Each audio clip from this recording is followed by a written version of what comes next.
She kissed the mafia boss in front of her ex. He whispered, "Let him watch what he lost." The smell of stale coffee and regret hung thick in the air at the Red Comet Diner. It was 2 a.m. on a Tuesday, which meant the only customers were the ghosts of the third shift and the men who had nowhere better to be. Julia Rains, wearing a pale blue uniform that had been washed one too many times, belonged to neither group. She was just tired. She moved with an efficiency that made her invisible, wiping down counters that were already clean, refilling salt shakers that were already full. This diner, planted in the grayest, grittiest part of Valmont, was her sanctuary and her prison. It was the second of her 2 jobs, the one that paid cash under the table, the one that kept the lights on in her tiny apartment and, more importantly, paid for the experimental treatments her younger sister, Clara, needed. Julia kept her head down. It was a skill she had perfected over the last 18 months, ever since she'd walked away from Travis Weller and his suffocating, polished world. Invisibility was survival. Attention was danger. She had learned the hard way that when men with power looked at you, they weren't seeing you. They were seeing something they wanted to own. The bell above the door chimed, a dull, rusted sound that made her flinch. He was not a ghost. The man who entered did not belong in the Red Comet. He wasn't drunk. He wasn't homeless. And he wasn't a cop looking for a free donut. He wore a black suit, tailored so perfectly it looked more like armor than clothing. It was the kind of suit that cost more than Julia made in 6 months. He was tall, dark-haired, with a face that looked carved from granite. He didn't look at the menu board or the pie display. He moved to the back booth, the one with the clear view of the door and the alley exit, and sat down. Julia felt a prickle of the old, familiar fear. He carried an aura with him, a pocket of cold silence that smothered the diner's weak attempts at warmth. This was power, but it was not the clean, corporate kind she had fled. This was old, quiet, and heavy. She grabbed a mug, filled it with the sludge that passed for coffee, and walked over. She placed it on the table. "Can I get you anything else?" she asked, her voice flat, her eyes fixed on the tabletop. "Just this," he said. His voice was low, a rumble that seemed to vibrate in her chest. She nodded once and turned away. Retreating to the safety of her counter, she could feel his eyes on her back. He just sat there, nursing the same cup of coffee for almost an hour, watching, not just her, but everything. The way the streetlights cut through the blinds, the way the cook scraped the grill. He was a man absorbing a room, indexing its weaknesses. Then, the bell chimed again. This time, it was exactly the kind of customer she dreaded. "Hey, Red," a voice slurred. Julia sighed. Not turning around, Frank. A regular, mean when he drank, which was always... He slid onto a stool at the counter, his bulk smelling of cheap whiskey and sweat. "What'll it be, Frank?" "Just you, sweetheart." Just a smile from pretty Julia. He reached out, his thick fingers grabbing her wrist. "Why you so cold tonight?" Julia froze. Her blood turned to ice. It was the touch, the assumption, the ownership. "Let go, Frank," she said, her voice dangerously quiet. "Come on, just be nice. I'm a paying customer." He tugged, pulling her off balance. A shadow fell over them. It happened so fast Julia almost missed it. The man from the back booth hadn't made a sound. He was just there. He hadn't said a word. He didn't touch Frank. He was simply standing behind him, a dark, immovable object. Frank, still holding Julia's wrist, seemed to feel the change in temperature, and he looked up. The blood drained from his face. Julia watched as this loud, aggressive man suddenly looked like a child who had seen a monster in his closet.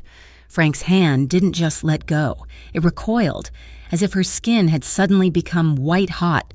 I was just kidding," Frank stammered, his eyes wide with a terror Julia didn't understand. The dark-suited man didn't move. He didn't speak. He just watched. Frank fumbled in his pocket, threw a $10 bill on the counter, far more than he ever spent, and practically ran out of the diner, the bell slamming against the door on his way out. Julia rubbed her wrist. Her breath caught in her throat. She was shaking, but not from fear. It was anger. She turned to the man. He was already moving back to his booth, as if the entire confrontation had been a minor inconvenience. She followed him. He looked up, his eyes dark and unreadable. "Thank you," she said, the words tasting like ash. He just inclined his head, picking up his mug. "But I had it handled." His eyes met hers. For the first time, she saw a flicker of something in them. Not surprise, but interest. "He put his hands on you," he stated. It was not an accusation, just a fact. "And I would have handled it," Julia repeated, her chin held high. She hated this, hated being saved, hated the implication that she was weak. Power always came with strings. "I don't appreciate men like you thinking you can—" She stopped, realizing who she was talking to, but he didn't look angry. He looked intrigued. "Men like me? The kind who think they own every room they walk into, the kind who use silence like a weapon." She gestured to the empty diner. "I don't need that here. I don't want it." He studied her for a long moment. She felt stripped bare under his gaze, as if he could see the bruises Travis had left on her soul. "You're not scared of me," he said. "I'm tired," Julia said, which was the truest thing she could offer. "I'm just tired." He placed a $20 bill on the table for a $2 coffee. "My name is Vincent Moretti." The name meant nothing to her, and she preferred it that way. She picked up the 20. "We're not supposed to accept tips this large." "Then buy yourself something you want," he said, standing. He was taller than she'd realized, broad-shouldered, and moved with a predatory grace. He left. Julia watched him go, the night air swirling in as the door closed. She leaned against the counter, her heart hammering. She was not impressed by his power. She was terrified of it. It felt too familiar. He came back the next night, and the night after that. He never sat at the counter, always the back booth. He drank 1 cup of black coffee. He said nothing, but he watched. Julia did her best to ignore him, to treat him like any other customer, but it was impossible. His presence was a weight, a pressure against her skin. On the 3rd night, she was on her break, huddled in the alley, trying to get a signal on her cheap phone. She was checking her bank balance, calculating. Clara's next treatment was in 3 days, after rent, after utilities. She was going to be short by about $50. She could skip meals. She'd done it before. Her phone buzzed with a text from an unknown number. Her stomach dropped. "Julia, we need to talk. I miss you. I know you miss me too. I'm back in Valmont. Travis." She slammed her phone shut, her breath coming in short, sharp gasps. No, he wasn't supposed to be here. He was supposed to be in Chicago, or London, or wherever his father's money had sent him. She blocked the number, her fingers shaking so badly it took 3 tries. She leaned her head against the brick wall, fighting the rising tide of panic. He was back. The man who had meticulously tried to dismantle her, piece by piece, was back. She finished her shift in a fog, her hands trembling as she wiped down the tables. Vincent Moretti watched her, his expression unreadable. She left at 3 in the morning, pulling her thin coat tight against the chill. Her apartment was 6 blocks away. It was a walk she made every night, her keys threaded between her fingers, a canister of pepper spray in her pocket. Tonight. The shadows seemed deeper. Halfway home, she heard it, a second set of footsteps. Not Vincent. His steps would be silent. This was heavy, clumsy, but fast. She sped up, her heart leaping into her throat. The footsteps sped up behind her. She didn't dare look back. She saw an alley up ahead, a shortcut that was usually too dark to risk. But tonight she had no choice. She ducked into the darkness. A hand grabbed her shoulder. "Hey, wait up!" She spun. Pepper spray raised, but he was faster. He knocked it from her hand. He was a thin, wiry man, his eyes wide and desperate. "Just give me the purse, lady." "Just the purse, and nobody gets hurt." "Get away from me," she screamed, kicking him in the shin. He grunted and shoved her hard against the brick wall. The air left her lungs in a pained whoosh. He raised his hand and she saw the glint of metal, a knife. Suddenly, the man was gone. He was lifted off his feet, pulled back into the deeper shadows of the alley as if by an invisible wire. Julia heard a single, muffled grunt, a thud, and then silence. Utter, complete silence. She stood, gasping, pressed against the wall. "Hello?" she whispered, her voice trembling. Nothing. She squinted into the darkness. She saw only a larger, darker shadow detaching itself from the others. It wasn't the thin man. This was someone else. She saw the silhouette of broad shoulders, the same shape she'd seen in the diner. Before she could speak, the shadow was gone, melting into the mouth of the alley. She waited a full minute, her body shaking uncontrollably, before she snatched her purse and her pepper spray from the pavement. She ran the remaining 3 blocks, not stopping until she was inside her apartment. The door locked, the chain slid, and a chair wedged under the knob. She didn't know if she had been saved or if she had just witnessed something she was never meant to see. The next night, she went to work. Calling in sick was not an option. When she arrived, there was a package waiting for her on the counter. It was a large, opulent bouquet of white lilies. Her stomach twisted. Lilies, Travis's flower. He'd sent them every time he apologized, every time he'd made her cry and wanted her to forget. There was no note. Her boss, a tired woman named Sal, raised an eyebrow. "You got a rich admirer, honey." Julia grabbed the vase, marched through the kitchen and threw the entire bouquet into the dumpster out back, vase and all. She returned, her face pale and set.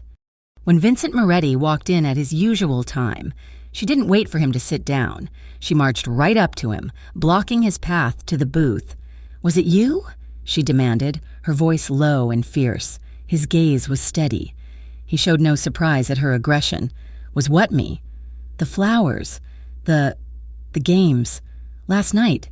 In the alley. Are you following me?" Vincent looked down at her. He seemed to take in her defiant stance, the tremor in her hands that she was trying so hard to hide.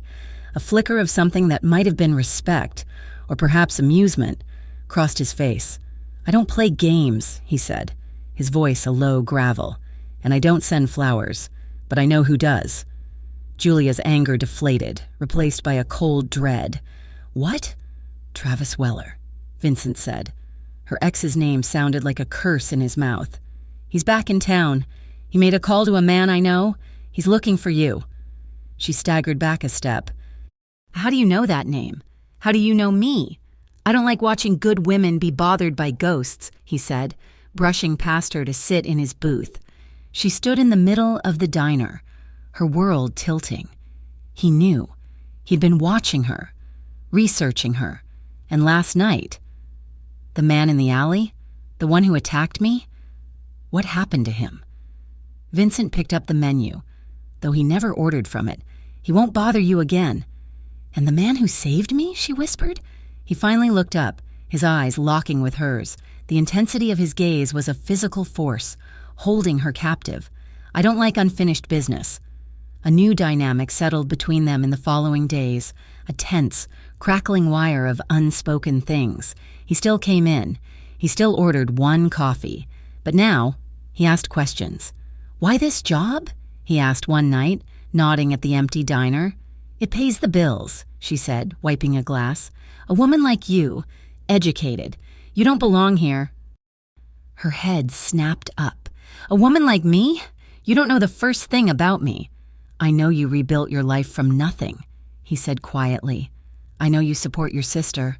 Clara, I know you're not running. You're fighting." She felt the blood drain from her face. He knew about Clara, this man, who moved in shadow and spoke in threats, knew about the most vulnerable part of her life. "You stay away from her." "I have," he said, "but he won't." The slow burn tension was becoming unbearable. It was no longer fear she felt when he was in the room. It was something far more complicated. It was a terrifying sense of recognition. He was a monster. She was sure of it. But he was the first person in 18 months who looked at her and didn't see someone broken. He saw a fighter. One night, near closing, he was the only one left. The silence stretched, thick and heavy. "He hurt you," Vincent said. It wasn't a question. Julia stopped wiping the counter. She didn't have to ask who he was. "He tried to erase me," she admitted, her voice barely a whisper. "He wanted me to be small. to fit in his pocket. When I wouldn't, he tried to break me. He failed. She looked at him then. Really looked at him. At the lines of exhaustion around his eyes, the scar that nicked his left eyebrow. And who tried to break you, Vincent? His face hardened, the mask snapping back into place. The world, he said. The bell on the door chimed, making them both jump. Julia turned, expecting another late-night drunk. Her heart stopped. He stood in the doorway, framed by the sickly neon light. He wore a camel hair coat that cost more than her car, his blonde hair perfectly styled, his teeth perfectly white. He looked like a god, and he smiled like a devil. "Julia, darling," Travis Weller said, his voice sliding over her like oil. "You look exhausted." Julia was frozen. The dish rag clutched in her hand. She couldn't breathe. Travis took a step inside, his smile widening as he took in the cheap diner. And in the back booth, hidden in the shadows, Vincent Moretti watched the ghost step into the light, his face as unreadable as stone. Travis Weller's smile was a weapon, and it was aimed directly at her heart. But Julia Raines was no longer the girl he had tried to bury. She was made of scar tissue now, and scar tissue is stronger than skin. "Julia, darling," he cooed, stepping fully into the Red Comet diner. He left the door open, letting the cold November air chase his voice. "I told you this little experiment of yours wouldn't last." He was all polished edges, his blonde hair, his $1,000 coat, his blindingly white teeth. He was a creature of daylight and privilege, and he looked obscenely out of place in the greasy glow of the diner. Julia felt her blood turn to ice, a familiar, agonizing freeze that locked her muscles. She could feel the dish rag in her hand, the dampness of it, but she couldn't feel her fingers. "Get out," she said. Her voice was a rasp, barely audible. "What?" Travis laughed, a light, charming sound that had once fooled the entire world, including her. "Is that any way to greet an old friend? I came all this way. I'm back in Valmont. Julia, for good." He took a step toward the counter. "I've missed you. I realized, after all this time, you were the one. I've changed." "I said, get out," Julia repeated. This time, her voice was steel. She dropped the rag and planted her hands on the counter, a barrier between them.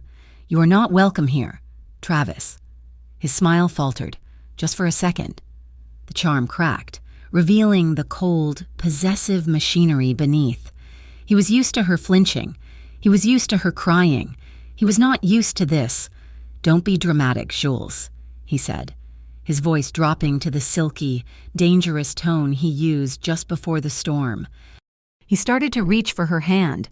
"We're going to talk. I'm not leaving until—" "She asked you to leave." The voice came from the back of the diner. It was low, heavy, and held the absolute stillness of a hibernating bear. Travis froze. He turned, his eyes narrowing as he finally registered the other person in the room. Vincent Moretti was on his feet, though Julia hadn't seen him move. Then he was just a block of shadow, standing by his booth, his suit jacket unbuttoned. He wasn't looking at Travis. He was looking at Julia. "I'm sorry," Travis said, his charm switching back on like a light. "Are you interrupting a private conversation?" Vincent took one slow step forward. He still didn't look at Travis. He looked at Julia. "Is this man bothering you?" The question hung in the air, a different kind of threat. It was the first time in 18 months anyone had asked her that. Before she could answer, Travis, his pride stung, stepped between them. "Listen, pal, I don't know who you think you are, but this is my—" "Your what?" Vincent's voice was quiet, but it cut through the hum of the fluorescent lights. He finally turned his gaze to Travis, and Julia watched her ex-boyfriend, a man who commanded boardrooms and terrified assistants, actually shrink.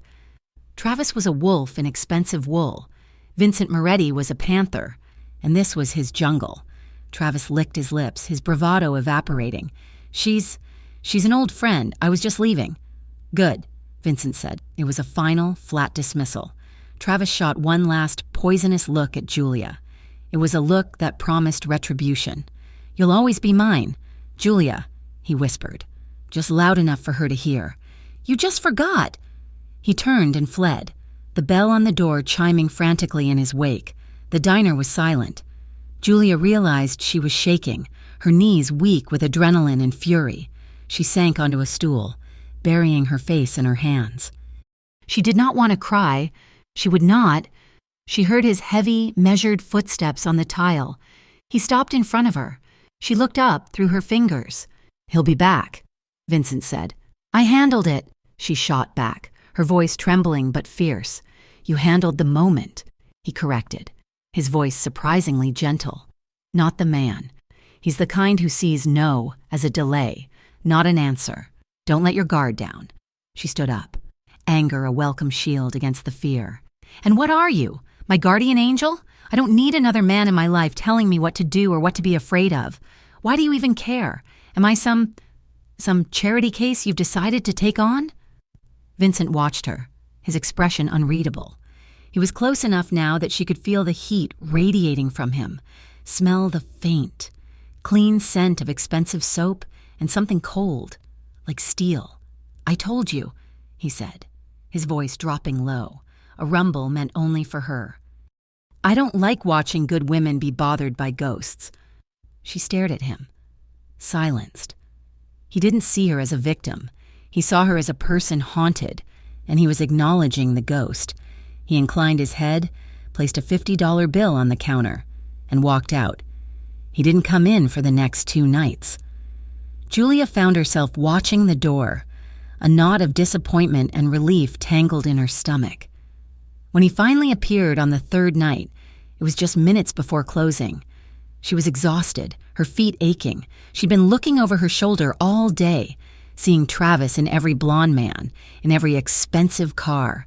"He hasn't been back," she said, not as a greeting, just a statement, as she poured his coffee. "He won't come here," Vincent said. "Not while I'm here." "And when you're not?" she challenged, placing the mug on the counter. He held her gaze. "Have dinner with me, Julia." She laughed, a short, sharp, humorless sound. "I don't date customers. And I certainly don't date whatever you are." "It's not a date," he said, ignoring the insult. "It's a conversation, and a meal you don't have to serve." He motioned to the diner. "This place is a fortress, but it's also a cage. I know a place. It's quiet. It's safe. No ghosts allowed." She looked at this man. He was dangerous. Every instinct she had screamed that he was a deeper, older, more complex kind of danger than Travis had ever been, but he was also the only person who had looked at her like a fighter. "One dinner," she said, surprising herself, "and I'm paying for my own." A small smile touched the corner of his mouth. It was a devastating, unfamiliar sight. "I'll pick you up tomorrow, 8 o'clock. He picked her up not in a flashy sports car, but in a heavy black sedan that looked like it could drive through a brick wall. He was waiting outside her apartment building, and her heart stuttered. He knew where she lived. Of course he did. He opened the car door for her, a gesture so formal it felt ancient. The restaurant wasn't fancy. It was Gino's, a small, family-run Italian place in the Old Quarter, with red checkered tablecloths and wine served in short, simple glasses. The air smelled of garlic, oregano, and history. The owner, an old man with a face like a road map, greeted Vincent with a nod. "Signor Moretti, your table is ready, the private one." They were led to a booth in the back, shielded by a beaded curtain. It was quiet, warm, and felt impossibly safe. For the first 20 minutes, they ate in silence. Julia, awkward and unsure, fiddled with her napkin. Vincent seemed perfectly at ease in the quiet. "Why me?" she finally asked, setting down her fork. "The wine," he said, gesturing to her glass. "It's from my grandfather's village. Try it." She took a sip. It was rich and bold. "Vincent, why are you doing this?" He leaned forward. The candlelight softened the hard planes of his face, but it made his eyes darker. "Why did you stay in Valmont?" he countered. "After him, you could have run." She looked down at her hands. "Running is what he wanted. He told everyone I was unstable. He got me fired from my job. He was on the board, so it was easy. He isolated me from my friends, told them I was having a breakdown, and he controlled my money. All of it. The humiliation of it still burned. He said he was helping me save. By the time I left, I had $24 and a bus pass. This diner, and this is me rebuilding. I'm not running from him. I'm building a life he can't touch." Vincent was quiet for a long time. He nodded slowly, a look of profound, weary understanding on his face. "He took your power," he said, "so you're building your own." "And you?" she asked, bolder now. "What about your ghosts?" His gaze turned inward. "My father," he said, his voice flat, "taught me that loyalty to the family was the only thing that mattered, the business. Then he betrayed my mother. He said she left. One day, she was there. The next, she was gone. He said she was unstable. He chose his organization over his wife, over his sons." He picked up his wine glass but didn't drink. "I learned early that power isn't about control. It's about not letting anyone else get taken from you. It's about making sure the ghosts stay ghosts." They sat in the shared darkness of their pasts. He was a man defined by loss, and she was a woman defined by her escape from it. On the drive home, the sky opened, rain lashed against the windshield, the wipers fighting a losing battle. The city was a blur of neon and wet asphalt. Vincent drove with an easy, one-handed confidence. He didn't pull up to her building. He parked a block away, under a sputtering streetlight, cutting the engine. The only sound was the heavy, rhythmic drumming of rain on the car roof. "He won't stop." "Julia," Vincent said, looking not at her, but through the windshield. "Men like him. They don't lose. They just get beaten." "I'm not looking for a bodyguard," she whispered. "I'm not offering to be one." He turned to her. In the dim light, his eyes were pools of shadow. "You're not weak. He just made you think you were." He didn't move quickly. He moved with a deliberate, telegraphing slowness that gave her every possible second to pull away. He lifted his hand, and she tensed. But he didn't grab. He didn't demand. He gently brushed a strand of damp hair from her cheek. His fingers were calloused, warm, and shockingly gentle. His thumb grazed her cheekbone. Her breath hitched. He leaned in, his gaze dropping to her lips. The air in the car was thick, electric. He was waiting, giving her the choice he knew she'd never had. Julia closed her eyes. That was her answer. His lips met hers. It was not a kiss of fire and violence. It was a kiss of discovery. It was slow, careful, and achingly tender. It was firm pressure, a question. He tasted of the red wine and a deeper, metallic heat. He was patient, letting her set the pace. She felt something in her chest, a knot she had been carrying for 18 months, finally begin to loosen. She let out a small sigh, and her hand came up, not to push him away, but to grip the lapel of his suit jacket. The small sound broke his restraint. His other hand came up, sliding into her hair, cupping the back of her head. He tilted her face, and the kiss deepened. The heat was sudden, a flash fire. It wasn't gentle anymore. It was hungry. It was tension and need and 2 years of loneliness pouring into one moment. It was a drowning man's first breath of air.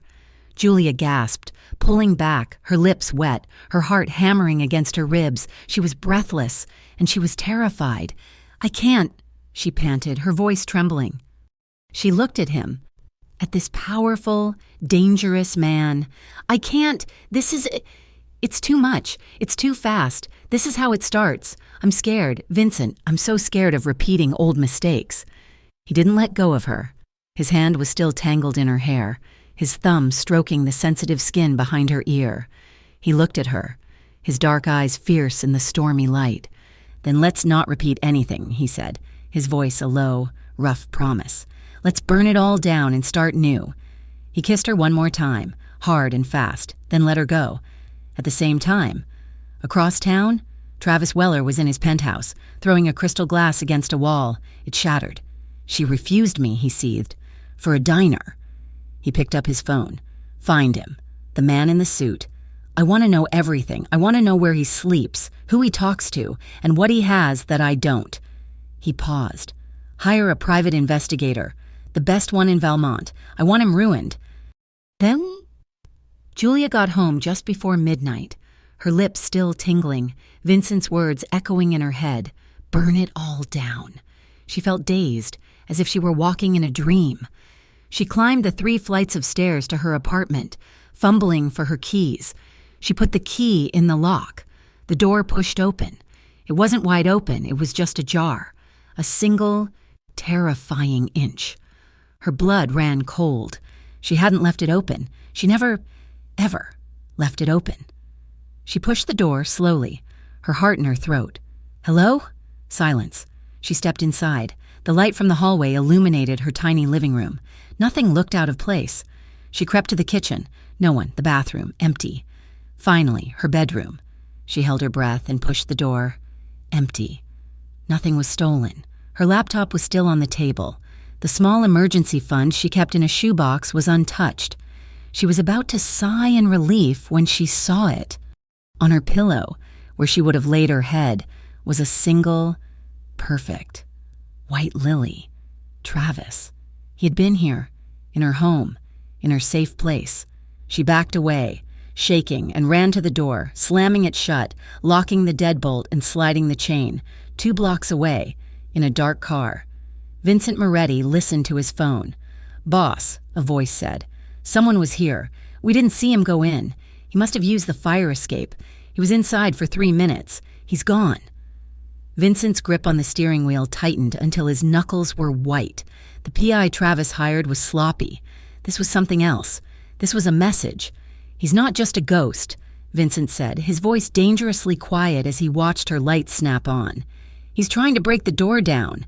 He knew, with chilling certainty, that Julia was in far more danger than she could possibly realize. And that dinner, that kiss, it had just put a target on them both. Julia did not sleep. After finding the lily, her small apartment had transformed from a sanctuary to a cell, and she was the only prisoner. The lock on her door was a joke, the chair wedged under the knob a child's defense. Travis had been in her home. He had touched her pillow. She went to work running on caffeine and raw fury. The 6-block walk to the Red Comet Diner was a gauntlet of imagined shadows. Every face was a threat. Every car slowing down a potential abduction. She was jumpy, irritable, and spilled coffee on the grill twice, earning a sharp reprimand from Sal. She was scrubbing the counter, her knuckles white, when she saw it, parked across the street, in a no-parking zone, was a sleek black car. It was not Vincent's heavy sedan. This was a different kind of expensive, a low-slung, silent predator. It had no license plates. She felt a cold dread, a different flavor of fear from what Travis inspired. This was organized. This was cold. Sal nudged her. "You see that? Someone's waiting for you." Julia's hands stilled. She walked to the front door, wiping her hands on her apron. Tucked under the windshield wiper was a small, white envelope. She glanced both ways. The street was empty, the car occupants hidden behind tinted glass, and darted across, snatching it. Inside, a single piece of heavy cardstock. The words were typed, "You're not safe there anymore." It was the final straw. This was not a ghost. This was an occupation. She crumpled the note, her anger so white-hot it burned away the fear. This was Vincent. This was his high-handed, silent, suffocating way of protecting her, moving her like a pawn on his personal board. She stalked back into the diner, her mind made up. She didn't know how she would find him, but she would. She didn't have to. At 2 a.m, he walked in. He looked the same as always, the dark suit, the immovable presence. But tonight, Julia didn't see a protector. She saw a cage. She met him halfway to his booth. "Stop it," she seethed, her voice a low, furious hiss. Vincent stopped. He didn't look surprised. He just watched her, his face as unreadable as granite. "Stop the cars, stop the notes, stop following me, and stop trying to scare me into a corner," she whispered, jabbing a finger toward his chest. "I am not your property. Vincent, I am not some broken thing you get to fix. I left one possessive monster. I will not be saved by another." He was silent for a long moment, his gaze holding hers. He didn't look at her accusing finger. He looked into her eyes. "The car," he said, his voice quiet, "was not mine." Julia froze. "Don't lie to me." "I don't lie," he said simply, as if stating the color of the sky. "I don't know who sent it, which is why I am here." He glanced around the empty diner. This place, your apartment, they're not safe. Because of you? Because of Travis, he corrected, and because of others. My presence in your life has put a spotlight on you. There are men who hate me, who would use you to get to me. The blunt honesty was more terrifying than the note. So what? Julia said, her voice shaking. You're just going to leave. No, he said. You're going to leave. You're coming with me. No, she shot back. Absolutely not. I'm not running. I'm not hiding. This is not hiding, Julia. This is strategy, a temporary measure. He stepped closer, his voice dropping so low she had to lean in. I am offering you temporary protection, a place no one can touch, a place I control. Come with me, until this is handled. She looked at him, at the quiet, absolute confidence in his eyes. He meant it, but she couldn't. I'm not swapping one cage for another, she said, backing away. Stay away from me, Vincent, both of you. She turned and walked into the kitchen, her heart hammering. She heard the front bell chime. He was gone. The relief was so sharp, it tasted like grief. She walked home at 4 a.m, her shift over. Every step was agony.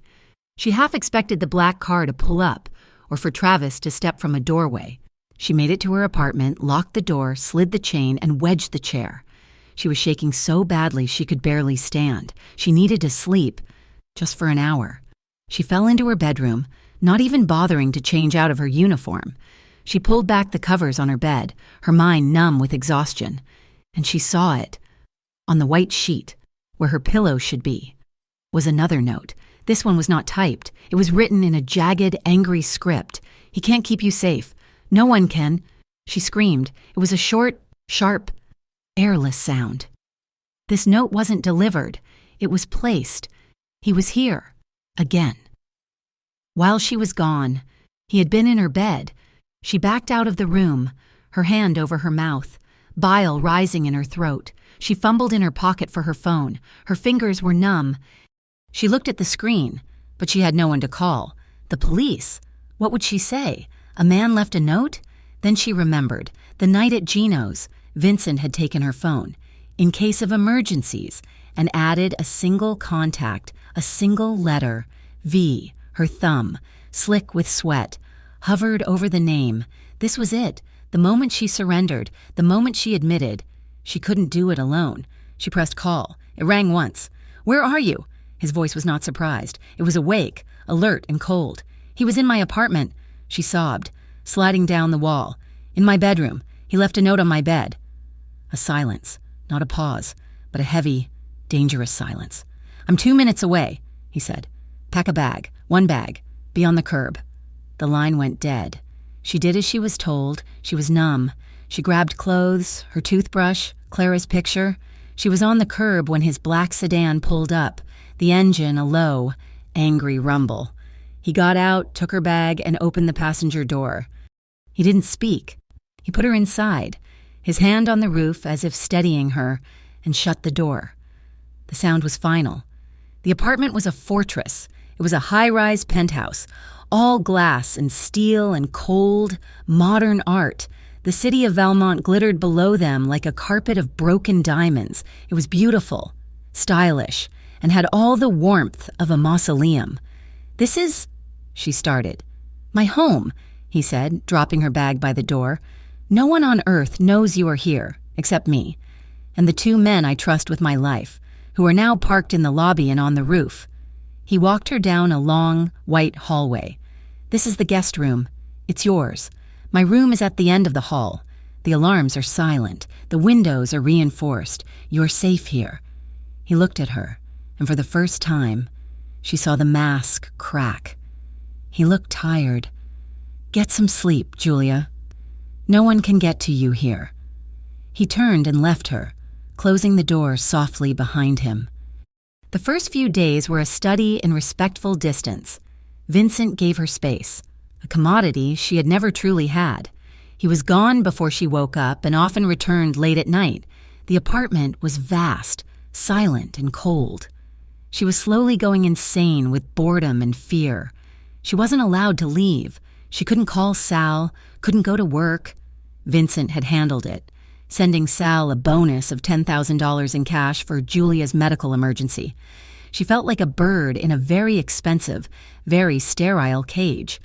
On the fourth morning, she woke up to a new smell. Not just coffee, but bacon.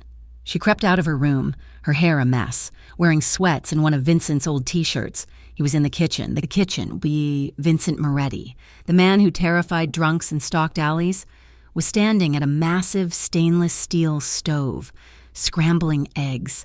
He wore gray sweatpants and a black t-shirt that stretched across his shoulders. He was barefoot. He didn't look like a mafia boss. He looked like a man. He glanced over. "I figured you were tired of toast." He slid a perfectly cooked omelet onto a plate and set it on the marble island. "Eat," he said. She sat down, confused. "You cook?" "My mother taught me," he said, pouring himself a coffee. His voice was flat. "It's the only thing my father didn't take from me."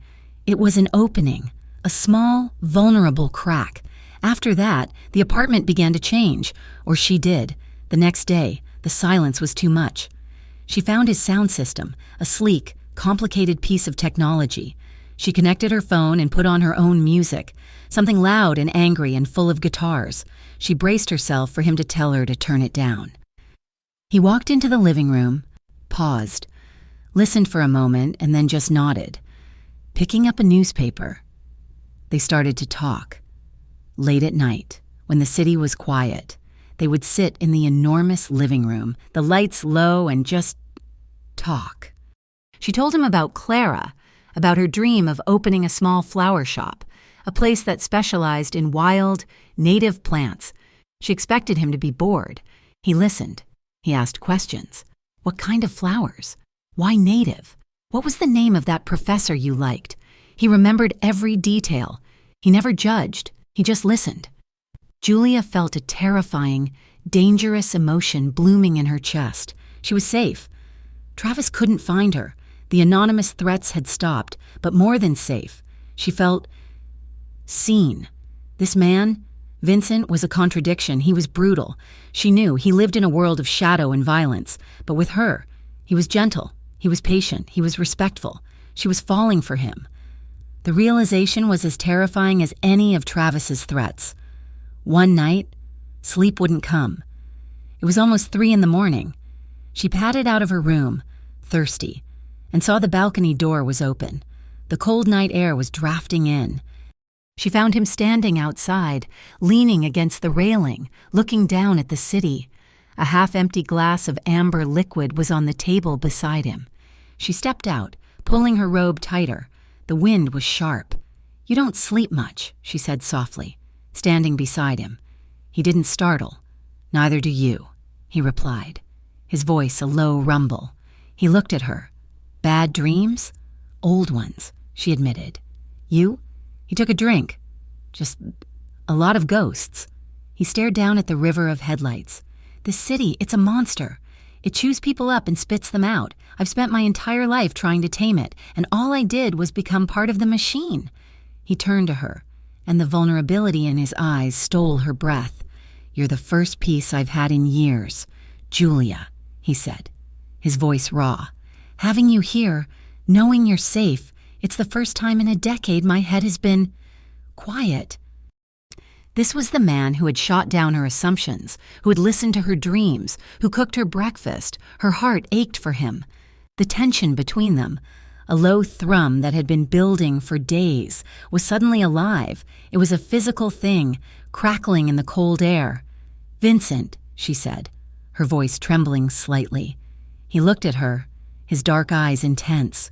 "Why?" she asked. "Why are you like this? Like what?"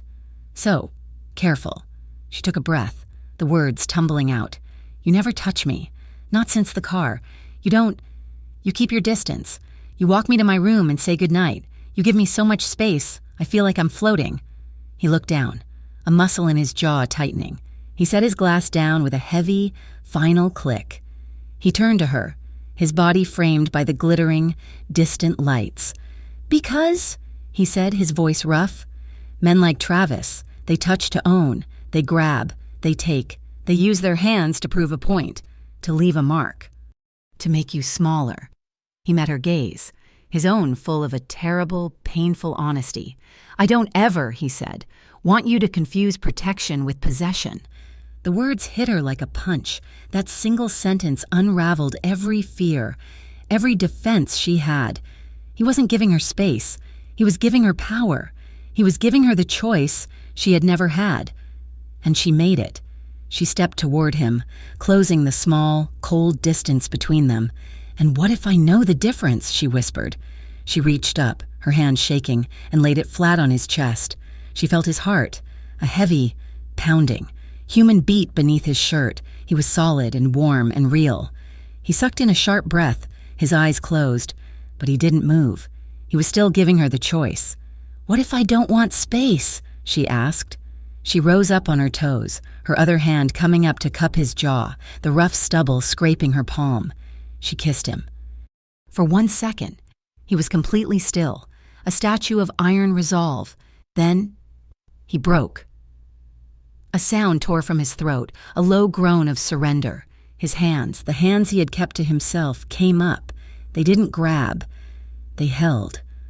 One hand splayed wide against the small of her back, pulling her flush against him. The other buried itself in her hair, cradling her head, angling her for a deeper kiss. It was not a gentle kiss. It was a desperate one. It was all the unsaid words, all the late-night tension, all the shared loneliness and fear of the last week, exploding. His lips were firm, demanding, but not cruel. He was a starving man, and she was his first meal. She clung to him, her fingers gripping his shirt, anchoring herself against the storm. He tasted of whiskey and a deep, electric heat. His fingers traced the line of her spine, even through her robe, sending shivers over her skin. Their breaths were a single, trembling, ragged sound in the cold night. He broke the kiss, resting his forehead against hers, his chest heaving. "Julia," he breathed, his voice broken. "Are you sure?" She looked up at him. She saw the boss, the killer, the protector. And for the first time, she saw the man.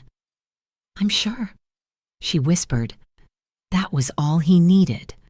He bent, his arms sliding under her, and lifted her into his arms as if she weighed nothing. She wrapped her arms around his neck, burying her face in the warm skin of his throat. He carried her from the cold balcony, past the cold, stylish furniture, and into the warmth. Later, much later, she woke up, tangled in his sheets, in his arms. The sun was just beginning to touch the sky. She felt a profound, terrifying sense of belonging. Her phone, which she'd left on his nightstand, buzzed. She sat up, untangling herself from him. Vincent stirred, watching her through heavy-lidded eyes. She picked up the phone, a text from an unknown number. Her blood ran cold. "I know where you are, Julia. I know who you're with. I'm coming to get you back, publicly. Everyone will see you belong to me." The peace of the morning shattered. She was shaking.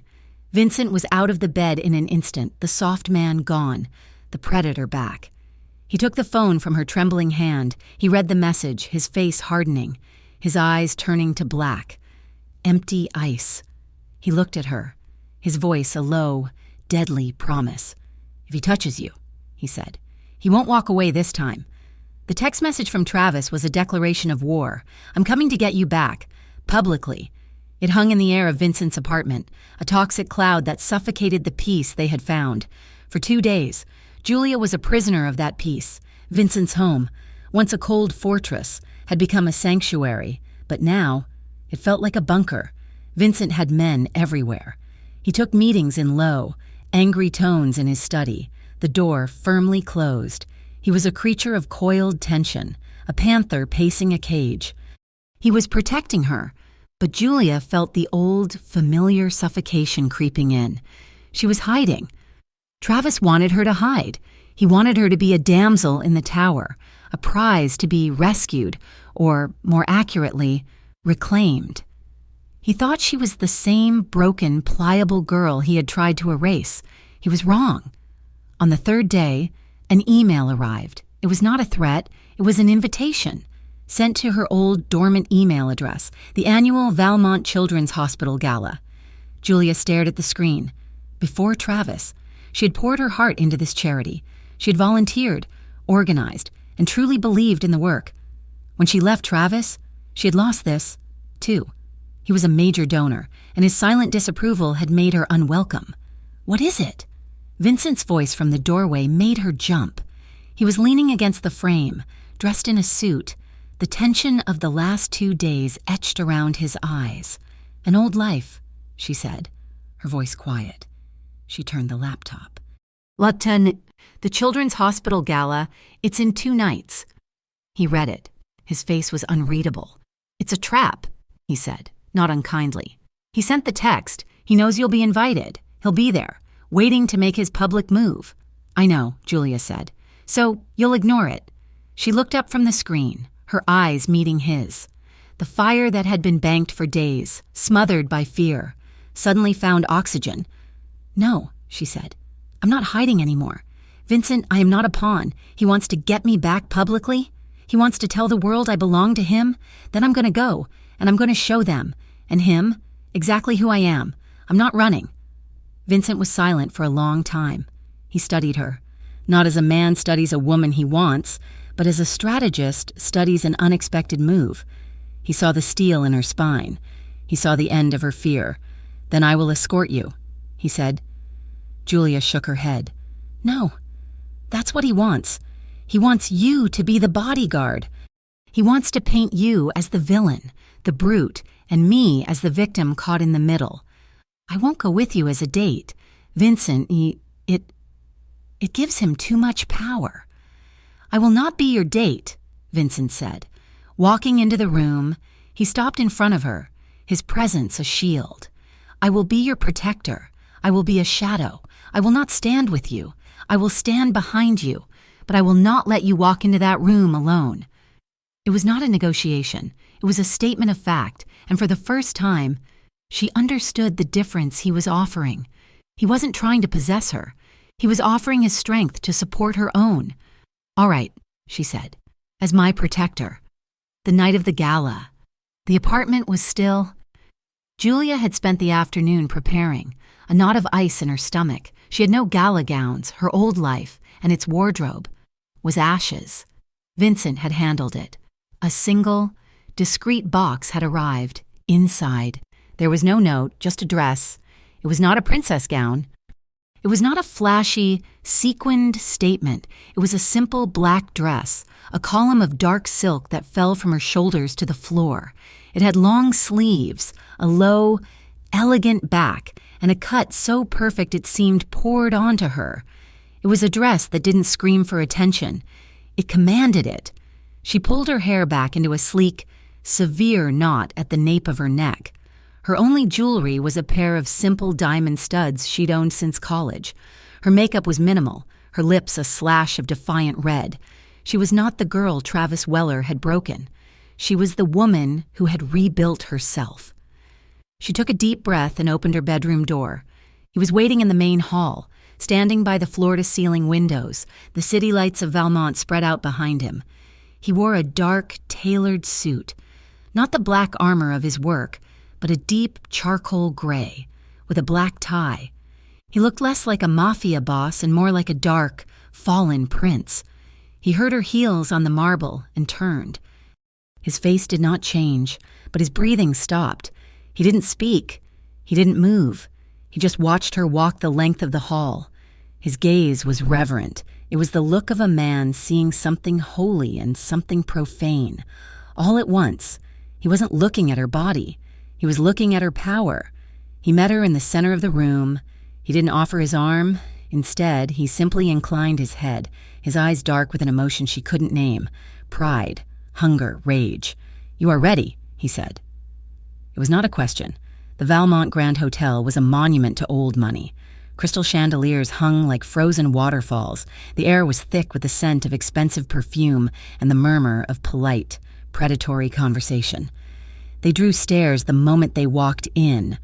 Julia felt the eyes on her, the whispers starting. "Is that Julia Rains? I thought she had a breakdown. Who is that man with her?" Vincent kept his promise. He was not on her arm. He was a step behind her, to her left. A shadow, a a presence. His hands were clasped behind his back, but she could feel the coiled energy radiating from him. He was scanning the room, his eyes missing nothing, cataloging exits, threats, and allies, and then she saw him. Travis was holding court by the champagne fountain. He was laughing, his blonde hair catching the light, his white tuxedo jacket impeccable. He was charming a senator's wife, his smile a well-practiced blade. He turned, saw a waiter, and his gaze swept the room. It passed over Julia, then snapped back. The smile did not fade. It froze. The charm vanished, replaced by a cold, reptilian stillness. He saw her. He saw the dress. He saw the confidence. And then, his eyes shifted to the man standing just behind her, the dark, unmoving sentinel. Travis's eyes narrowed. This was not the plan. "Julia," a voice said, and she turned. It was an old acquaintance, a woman from the charity board. We didn't expect to see you."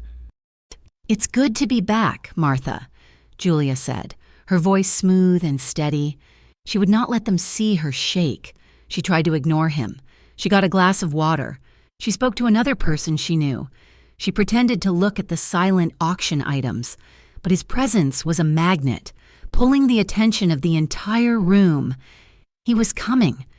He cut through the crowd, his arrogance parting it like the Red Sea. He stopped in front of her, his smile back in place, but this time, it was all teeth. "Julia, darling," he said, his voice loud enough for the surrounding cluster of guests to hear. "I'm so glad you could make it. I worried this place might hold difficult memories for you after your episode." The word hung in the air. Episode, the polite, clinical, dismissive word he had used to destroy her reputation. Julia's blood ran cold, but she held her ground. "The only difficult memory here, Travis, is you." A few people gasped. Travis's smile tightened. "Still so fiery, he said, condescendingly. "That's my girl. I was just telling the senator how proud I am of you, pulling yourself together, but you shouldn't be here alone. You know you're not well when you're alone." He was belittling her, painting her as a child, as his unstable property. He reached out as if to touch her arm, to complete the performance of the concerned, forgiving partner. A hand intercepted his. Vincent hadn't moved. He was still in the same spot, but his hand was now in the space between them, his fingers wrapped loosely, impossibly, around Travis's wrist. He wasn't gripping. He was just holding. Travis looked at the hand, then up at Vincent's face, his own paling. "She is not alone," Vincent said. His voice was not loud. It was a calm, quiet, conversational tone, but it cut through the din of the party like a surgeon's scalpel. It was the most terrifying sound Julia had ever heard. Travis tried to pull his wrist back. Vincent's fingers did not tighten, but he did not release him. "I think you're mistaken," Vincent continued, his gaze flat and cold. "This is not your girl, and her name is not Darling. You will step away. You will not speak to her again, and you will not touch what is not yours." He let go. Travis stumbled back, his wrist red. The humiliation was sudden and complete. The crowd was silent, watching. Travis's face was a mask of pure, unadulterated rage. He had been challenged. He had been beaten. He opened his mouth, a furious public denial on his lips. Before he could speak, Julia moved. She had not come this far to be a prize in a duel. She was not a possession to be won or lost. This was her fight, in a single, bold, unapologetic move. She turned. She stepped into the space Vincent had created. She reached up, grabbed the lapels of his dark suit, and pulled his face down to hers. She kissed him. It was not the slow, vulnerable kiss of the balcony. It was not the careful then exploratory kiss in the rain. This was a statement. This was a claim. This was a fire. She poured every ounce of her anger, her reclamation, and her newfound power into it. She kissed him in front of the world, in front of the ghosts, and in front of the man who thought he owned her. The crowd gasped. It was a single, collective, shocked sound. Vincent was steel and fire. For a split second, he was frozen in surprise. Then his hands came up, not to her waist, but to her face, his palms cupping her jaw. holding her as if she were the most precious thing in the world. He kissed her back, taking her fire and meeting it with his own deep, controlled heat. He was anchoring her, protecting her, and worshiping her, all in one motion. When she finally pulled back, her breath ragged, her red lipstick was on his mouth, the room was utterly silent. She turned, her hand still on his chest, and looked at Travis. Vincent leaned in, his lips brushing the shell of her ear.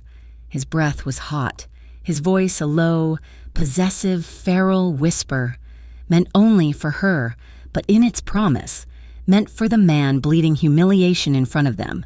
Let him watch what he lost. Travis Weller's face was white. He was not just angry. He was not just humiliated. He was annihilated. He looked at Julia, really looked at her, and saw a stranger, a powerful, untouchable woman. And he looked at the man beside her, a man who had claimed her with a touch and a word, and he knew, for the first time in his life, true fear. He turned, his shoulders stiff, and stormed out of the gala, his exit a confession of his defeat. The moment he was gone, the whispers erupted. Julia didn't care. She turned back to Vincent. His eyes were burning. The blood was singing in her veins. She had not hidden. She had won. "Take me home," she whispered. The drive back was silent. The air in the car was so thick with unspoken passion. It was hard to breathe. Vincent didn't look at her. He just drove, his hands tight on the steering wheel, a muscle jumping in his jaw. The second the apartment door closed, the second the deadbolt clicked into place. He was on her. He didn't grab. He didn't demand. He backed her against the wall in the foyer, his hands planting on either side of her head, caging her. He was breathing hard, his eyes black with an intensity that was all-consuming. "That," he said, his voice a low, rough growl, "was the bravest thing I have ever seen." "I wasn't brave," she panted, her hands coming up to grip his forearms. "I was just done." "No," he said, lowering his forehead to rest against hers. "You were magnificent." The passion that had been building since the text message, the slow burn of the last few days, the explosive confrontation at the gala, it all detonated. This was not a slow, careful exploration. This was a conclusion. It was trust, and it was desire, and it was the raw, unadulterated need to be seen. He kissed her, and this time, it was a claiming. His mouth was on hers, hard and deep, as his hands finally roamed. They weren't gentle. They were reverent. His fingers traced the line of her collarbone, slid down her arms, and settled on her waist, pulling her flush against him. She could feel the hard, coiled strength of him, the proof of his desire. She met his hunger with her own, her fingers tearing at his tie, pulling it loose. He shrugged out of his jacket, letting it fall to the marble floor. He lifted her, his hands on her thighs, and she wrapped her legs around his waist without breaking the kiss. He carried her from the foyer, his mouth never leaving hers. There was no fear. There was no hesitation. This was not the vulnerable, careful dance on the balcony. This was two people who had seen the darkness in each other and in the world, and had chosen to stand together. It was a raw, emotionally intense consummation, built not on whispered promises, but on a shared, silent vow. His hands on her back, her fingers in his hair, their breaths trembling in the dark. It was a new language, one of trust and fire. The next morning, Julia woke up in his bed, tangled in his arms, the sunlight streaming in through the vast, floor-to-ceiling windows. She felt whole. She felt safe, not because he was protecting her, but because she had protected herself, and he had been her shield. She stretched, a slow, cat-like movement, a smile on her face. Vincent was watching her, his head propped on his hand, a look of quiet wonder on his face. "Good morning?" she whispered. "Good." The world exploded. A sound like a gunshot shattered the morning quiet. It was a crash, a violent tearing sound from the living room. It was the sound of impact, of glass. Vincent was moving before the sound even finished. He was out of the bed, a weapon in his hand from a place she hadn't even seen, pulling her with him. He shoved her behind him, moving toward the bedroom door, his body a solid wall of muscle, his eyes scanning for a threat. "Stay here," he commanded. "What was that?" she panted, her heart leaping into her throat. He crept out. She heard him swear. A low, vicious curse. She followed, her heart pounding. The living room was a sea of glittering, shattered glass. The massive reinforced window that overlooked the city was a gaping, spider-webbed hole. And in the center of the room, on the expensive white rug, lay a brick. The morning piece was not just broken, it was annihilated. The brick, a vulgar, primitive thing, sat on Vincent's pristine white rug like a curse. It had turned the most expensive window in Valmont into a gaping, glittering wound. Within 10 minutes, the apartment was filled with quiet. Efficient men in dark suits. They were not police. They were Vincent's. Julia, wrapped in one of his robes, her heart a cold stone in her chest, watched them collect the brick, dust for prints, and measure the trajectory. The passion of the night before, the victory at the gala, felt like a distant, foolish dream. This was the reality. This was the cost. Vincent had not spoken, not since his initial, vicious curse. He had dressed in black, his face a mask of controlled fury. He was on the phone, his voice a low, lethal rumble. A man, older than the others, approached him. "The O'Malleys, boss. The brick matches the ones they're using for renovations on their new fronted warehouses. It's a message." "O'Malleys," Vincent said, the name tasting like poison. "They wouldn't spit without being paid." "Travis Weller's father," the man said, "has been using O'Malley-run shell corporations for his construction bids for 3 years. It's a deep tie. This wasn't just Travis. This was a direct line." Vincent nodded slowly, his eyes black.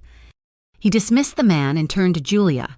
The controlled fury was gone, replaced by a grim, exhausted resolve. "He's escalated," Vincent said. "He's not just a ghost. He's bringing in an army." He walked to his desk, picked up a phone. "I'm getting you out of this city. There's a plane waiting. It can have you in Switzerland in 8 hours. You will be safe there. You will have everything you need. I will handle this." Julia stared at him. The night before, they had been equals. Now, he was pushing her back into the box, the protected box. "No," she said. Vincent paused, the phone in his hand. "Julia, this is not a discussion. These are not spoiled rich boys. The O'Malleys are animals. They will not send a note. They will not throw a brick. They will come through the door." "And what?" she shot back, her voice rising. "I just run? I hide in Switzerland while you handle it? For how long? Vincent, 6 months, a year, until he's bored? Or until he finds me? That's what he wants. He expects me to run. He has spent years making me run. I am done running. This is not running, it is surviving," he thundered, his voice bouncing off the marble. "It is the same thing," she yelled. "I am not your fragile possession. Vincent, I am not another person you get to lock away for their own good. I won't do it. This is my city. This is my life. And this is my fight."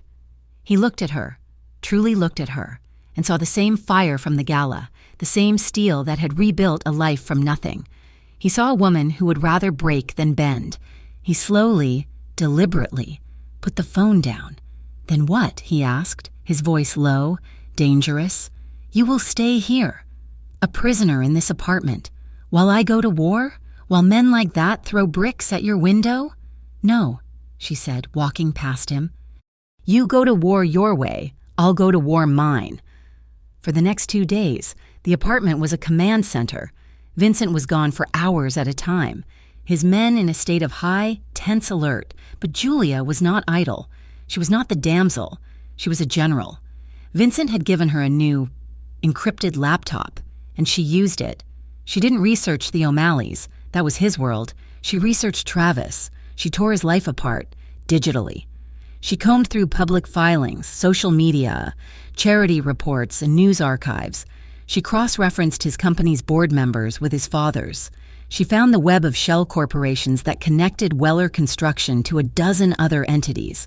She was smart, she was meticulous, and she was fueled by a righteous fury. She was tired of being protected. She wanted to fight. On the 3rd day, the message she was waiting for came. Not to the burner phone Vincent had given her, but to her old one, which she'd kept charged in a drawer. a text from Travis. I know you think you're safe with him. You're not. You just put a target on your sister. Meet me. 1 hour.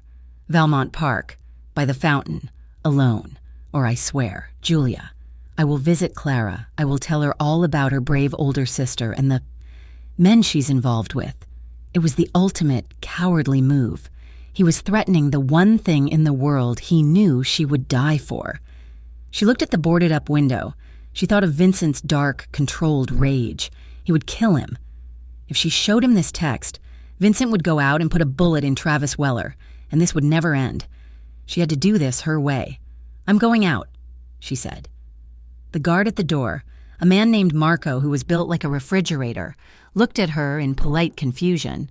Signora, the boss's orders are to protect me, Julia said, her voice ice.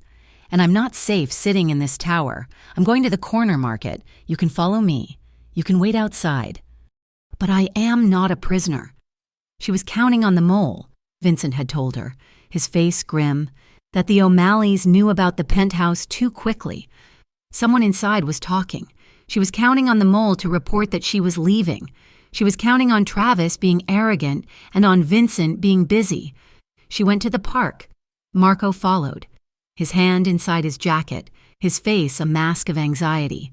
Travis was there, sitting on a bench, feeding pigeons, looking like the prince of the city. He smiled when he saw her. Julia, he said, standing. You came. See? You'll always come. You threatened my sister, she said, her voice shaking with a cold fury he mistook for fear. I stated a fact, he said, his smile never wavering. He stepped closer. He's not for you. Julia, he's a thug. Look what you've become, hiding in his apartment, looking over your shoulder. I'm offering you a way out. A way out? I still love you, he said. And the lie was so smooth, so practiced. I forgive you for the gala, for him. Leave him. Come back to me. Tell the world you were confused, that he was controlling you. I'll take care of you. I'll keep you safe. No one has to get hurt. And if I say no, his smile vanished, then I will ruin you. I will ruin him, and I will make sure Clara's hospital loses every cent of its funding. I will have you declared mentally incompetent. I'll have you committed. You think he can fight my father's money? You think your thug can protect you from a judge? From the press? You are nothing. Julia, you were nothing before me, and you'll be nothing after. She just looked at him. She let him talk. She let him empty his entire venomous soul. I'll think about it, she whispered, letting a tear fall. He smiled, triumphant. He reached out and stroked her cheek. That's my girl. She went back to the apartment. Marco, the guard, was visibly relieved. Julia went straight to her room, locked the door, and took the digital recorder from her bra. She hit stop. She uploaded the file. It was all there. The threat against Clara, the threat to ruin the hospital, the admission of his plan. She sent the file to Vincent's secure email, the subject line, My Way. Vincent had been planning a takedown, a quiet, bloody removal of the O'Malleys and a financial strangling of Travis. But the mole, terrified after seeing Julia leave the safety of the penthouse, had made a call, not to Travis, but to the O'Malleys. She's out. She's at the park. They were too late for the park. But the mole had another piece of information. She misses her old job. She's been calling the diner, checking on the old woman, Sal.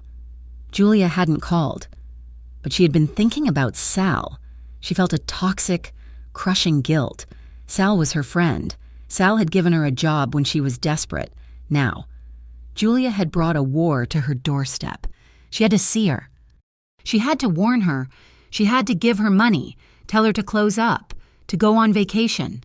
She used the file she'd sent to Vincent as a distraction. She knew he'd be listening to it, his blood boiling. She told Marco she was going to the chapel in the lobby. She didn't.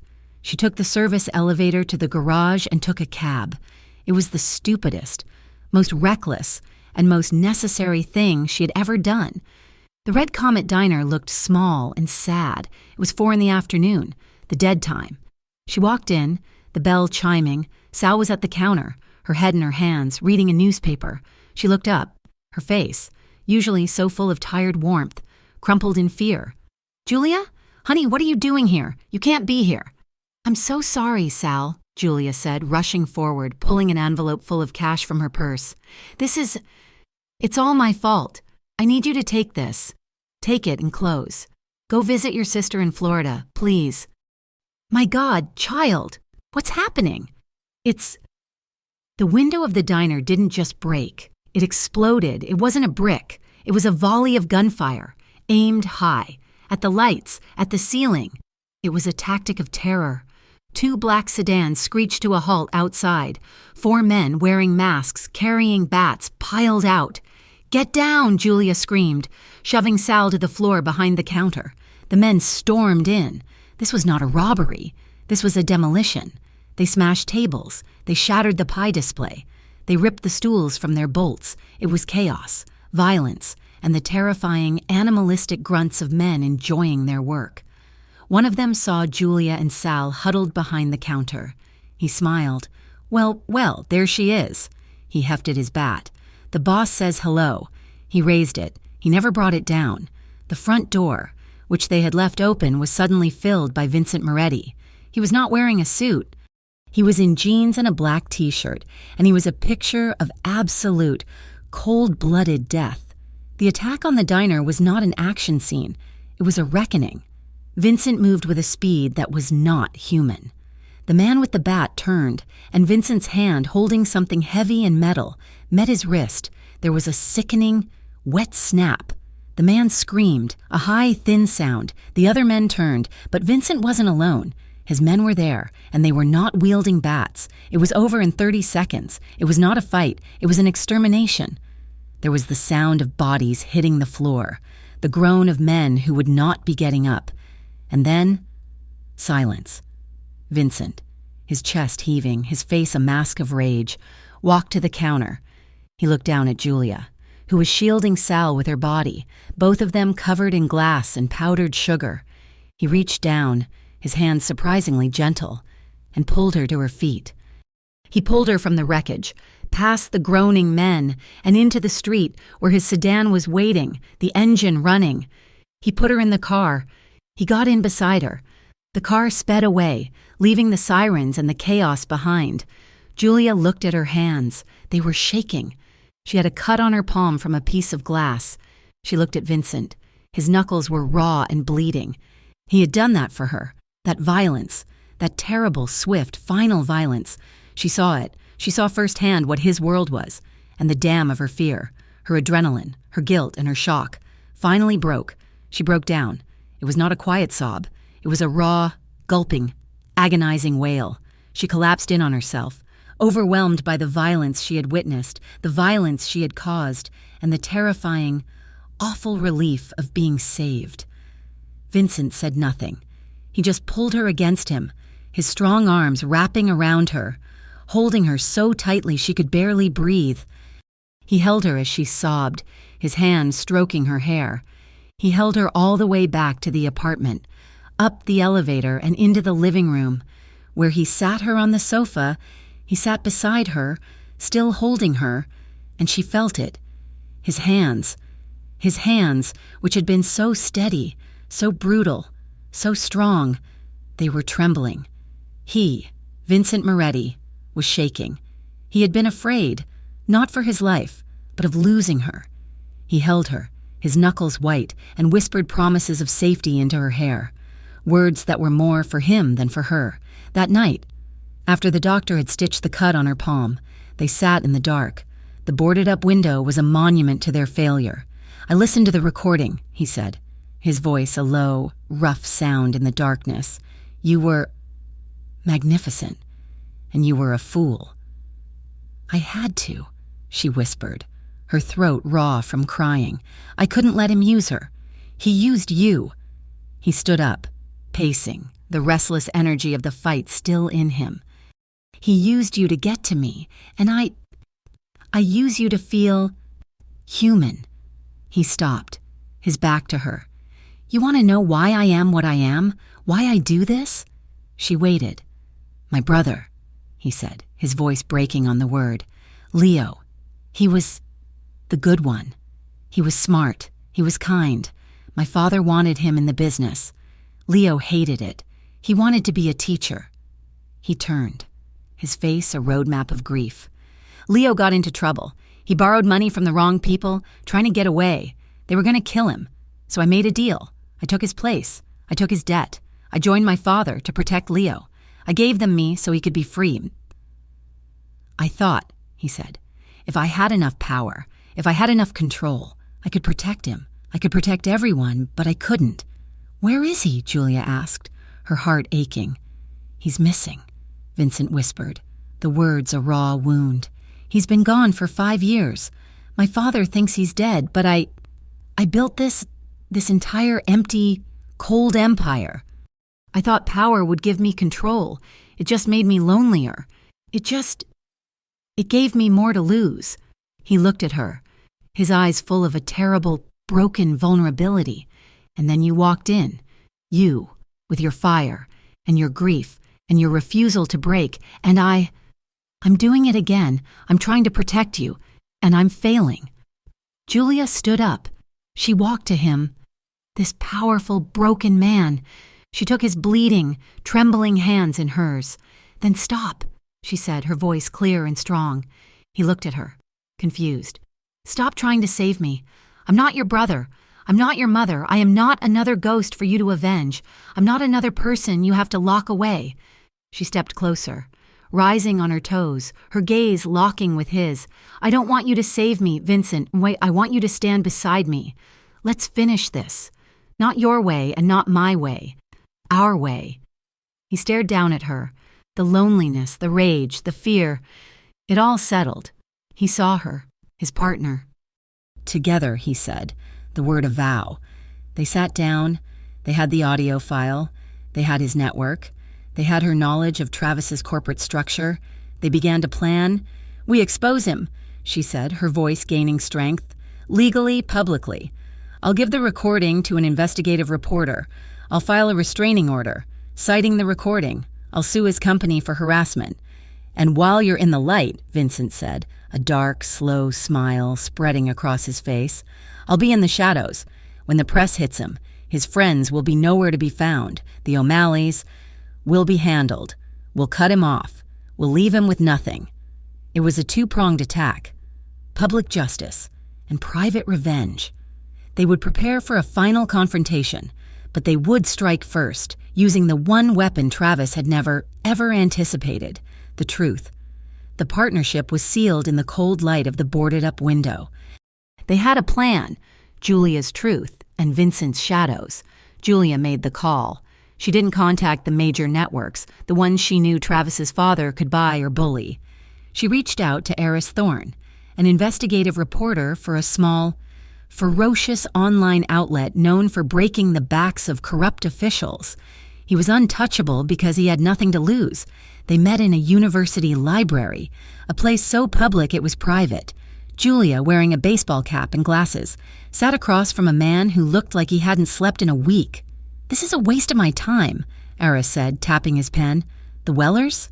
You'll be crushed. Julia said nothing. She slid the digital recorder across the table. Put in your headphones, she said. He did. She watched his face. First impatience, then focus, then a slow, predatory stillness. He listened to the whole thing. The threats against Clara, the boast of ruining the hospital, the casual, cruel admission of his power. When it was over, he took the headphones off. He looked at Julia, his eyes sharp. He handed you the gun and the bullet. Aris said, "What do you want?" "I want the truth," Julia said, "and I want him gone." Aris smiled. It was not a kind smile. "I go live in 36 hours. While Aris prepared his bomb, Vincent dismantled the defenses. He made 3 calls, the O'Malley brothers. The street thugs Travis had hired suddenly had their waterfront businesses raided by every regulatory agency in the city. Their assets were frozen. Their contacts disappeared. When Travis Weller called them for muscle, his calls went unanswered. The news broke at 6 o'clock in the evening. It was not a story, it was an explosion. Aris Thorne's face was on every screen, his voice calm and surgical as he played the audio. I will make sure Clara's hospital loses every cent of its funding. I will have you declared mentally incompetent." The recording was devastating. The public backlash was immediate and absolute. By 7 o'clock, the Weller construction stock ticker was a waterfall of red. By 8, 3 board members had resigned. By 9, the Children's Hospital announced it was refusing the Weller family's blood money and was renaming the wing Julia used to volunteer in.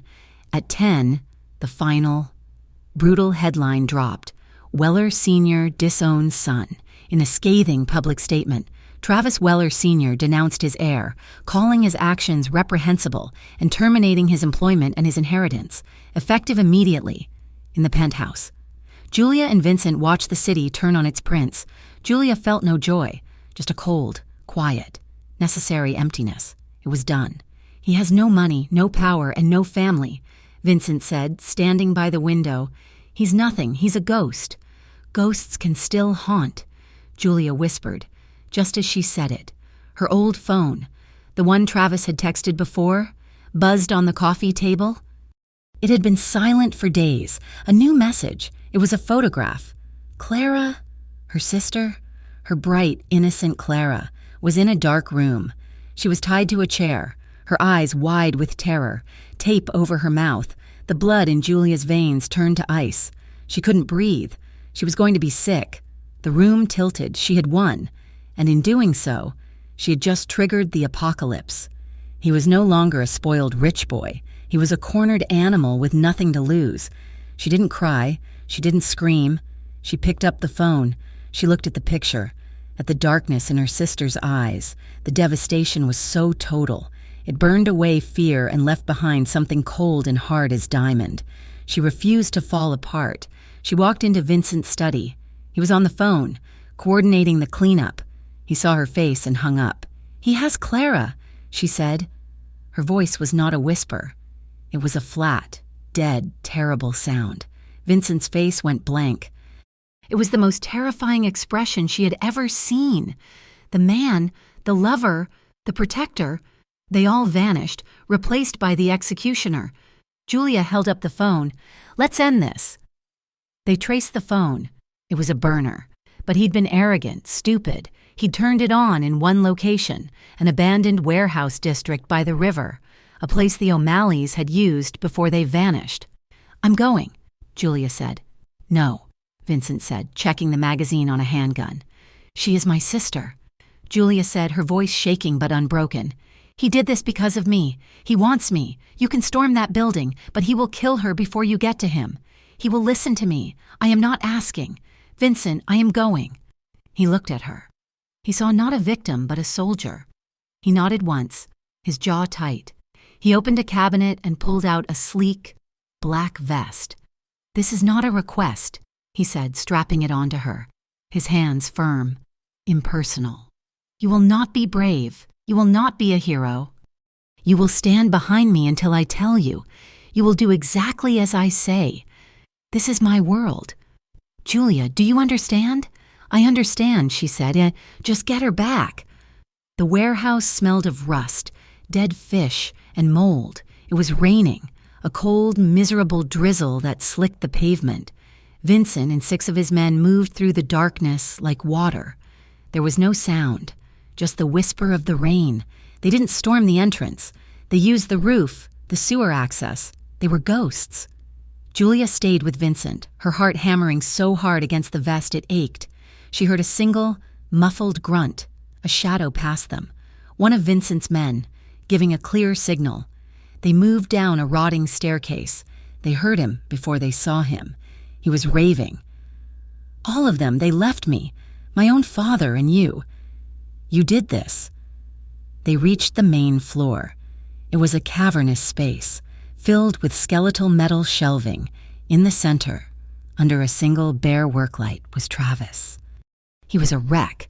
His expensive suit was wrinkled, his blonde hair matted with sweat. He was pacing, waving a gun.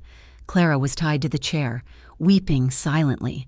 "Travis!" Julia yelled, her voice echoing in the vast space. He spun, his eyes wide, maniacal. He saw her. Then he saw Vincent standing beside her, a shadow of death. "Julia!" he shrieked, a sound of both triumph and despair. He grabbed Clara, pulling her up, chair and all, and jammed the gun against her temple. Stay back, or I'll kill her.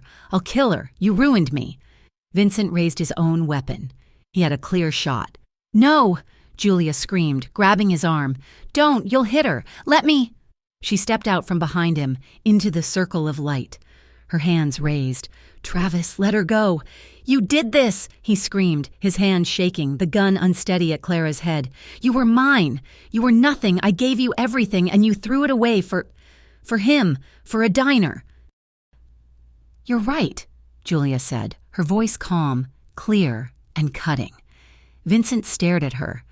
Travis, and even Clara, looked at her in shock. "You gave me a lot," Julia said, taking one slow step closer. Travis tensed, pushing the gun harder. She stopped. "You gave me anxiety. You gave me bruises.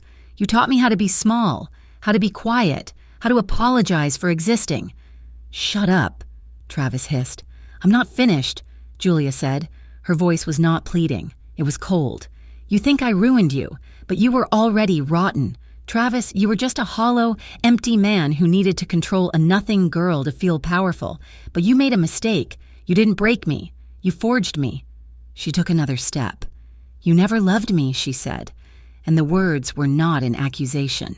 They were a verdict. "You loved that I was quiet. You loved that I was grateful. You loved that I was too scared to leave. You loved controlling me. Because without it, you're the one who's nothing. Shut up." He screamed, tears of rage and humiliation streaming down his face. "I'll shoot her. I'll shoot you."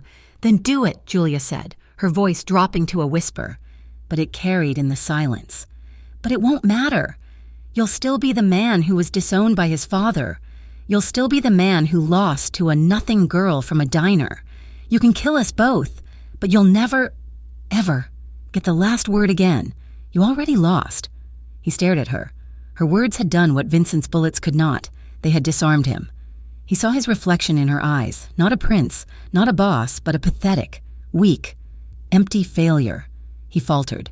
His shoulders slumped. His hand, the one holding the gun to Clara's head, trembled and lowered just an inch. It was all Vincent needed. He moved. It was not a step. It was an absence of space. He was there. In one fluid, brutal motion, he grabbed Travis's wrist, turning the gun away. There was a sound, a sharp crack of bone. Travis howled, a high, animal sound of pure agony. The gun clattered to the concrete. Vincent didn't stop. He hit Travis once, a clean, solid blow to the jaw, and Travis collapsed, a broken puppet, unconscious before he hit the floor. Julia was already at Clara, her knife, one Vincent had given her, slicing through the ropes. She pulled the tape from her sister's mouth, and Clara collapsed into her, sobbing. "It's okay. I've got you. It's over. It's over." The sound of sirens filled the night. Vincent looked up, confused. His men were already fading into the shadows, their work done. Julia held her sobbing sister. I tipped them off," she whispered to him. "I called from the car. I told them he had my sister. I told them where we were." Vincent looked at her, then at the unconscious man on the floor. He understood. No street justice. Public justice. The final, clean cut. The police stormed in, their lights flooding the warehouse, and found exactly what Julia had told them. One hero sister, one terrified victim, and one very prominent, very wanted kidnapper, waiting to be arrested. Back at the hospital, the world was a sterile, humming white. Clara was safe. She was sedated, her parents, who Julia had called from the police station, on their way. Flown in on a private jet chartered by an anonymous hospital benefactor. Julia stood in the hallway, the bulletproof vest long gone, replaced by a thin hospital blanket. She'd given her statement. She'd answered the questions. She'd been brave. Now, she was empty. The adrenaline had been the only thing holding her together. Now it was gone, and she was just a woman in a cold hallway. She thought of the gun, the sound of Travis's wrist breaking, the look in Clara's eyes. She started to shake. It was a small tremor at first, in her hands, then her knees, then her whole body. She slid down the sterile white wall, her breath catching, and she finally broke. She wept. She wept for the girl she had been, for the woman she had been forced to become. She wept for Sal's diner, for her own lost innocence, for the simple, quiet life she had tried to build. She didn't hear him approach. She just felt his presence. Vincent. He had been in the shadows of the waiting room, dealing with the police, making the legal problems of a warehouse full of his armed men disappear. Now, he was just there. He sat on the floor beside her. He didn't speak. He didn't offer platitudes. He just opened his arms. Julia collapsed against him. She buried her face in his chest, her hands gripping his shirt, and she sobbed, all her broken pieces falling out, and he held her. He held her like she was the only thing anchoring him to this world. His arms were steel, his presence absolute. He was a bastion in the storm, and he let her break, knowing he would be there to help her put the pieces back together. Weeks passed. The city was healing. Travis Weller was denied bail, his trial a formality. The Weller family fortune was shattered. The diner, with a massive anonymous donation, was being rebuilt, bigger and brighter, with Sal as the sole owner. One morning, just before dawn, Julia and Vincent walked along the waterfront. The air was cold, clean, and new. The city was still asleep. They walked in a comfortable silence, their hands clasped. The cuts on her palms had healed. The bruising on his knuckles had faded. They were scarred, but they were whole. The sun began to bleed over the horizon, painting the sky in pale shades of pink and gold. "What now?" Julia asked, her voice quiet, carried away by the river breeze. It was a question about everything, about them, about the future. Vincent stopped, turning her to face him. He looked at her, his dark eyes no longer haunted, but clear, deep, and full.